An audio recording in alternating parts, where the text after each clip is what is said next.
လာတန်းရောအလယ်တန်းရောပြီးတော့အထက်တန်းရော fully IB နဲ့သွားမဲ့ကျောင်းဖြစ်ပါတယ်ရှင်ပြီးတော့ DB တန်းက IB World School လည်းဖြစ်သွားပါပြီနိုင်ငံခြားမှာသွားပြီးတော့ကျောင်းသွားတက်တယ်ဆိုရင်ဒီဘက်ကတက်ခဲ့တဲ့ဟာတဲ့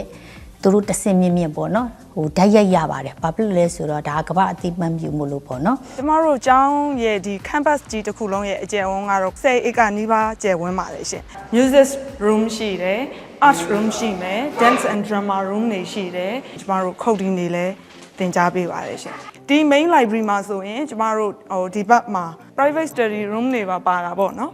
ဟိုပညာတတ်တစ်ယောက်အနေနဲ့ကမ္ဘာလယ်မှာရက်တည်နိုင်လောက်အောင်ဒီလုပ်ပေးနိုင်တဲ့ဟိုပညာရေးဖြစ်ပါတယ်ကျမတို့ကျောင်းကတော့မန္တလေးမြို့ပေါ့နော်ဒီမြို့ပတ်လမ်းနဲ့တိတ်ပံလမ်းအဝိုင်းပတ်ကြီးမှာအသက်ဖောက်လုပ်ထားတဲ့6လမ်းသွားလမ်းမကြီးရှိပါတယ်ရှင်6လမ်းသွားလမ်းမကြီးကနေပြီးတော့9မိနစ်6မိနစ်လောက်မောင်းခဲ့ပြီဆိုလို့ရှိရင်လမ်းအစုံမှာကျမတို့ရေတံခွန်တောင် city ရှိပါတယ်ရေတံခွန်တောင် city ထဲမှာကျမတို့ကျောင်းကတည်ရှိပါတယ်ရှင်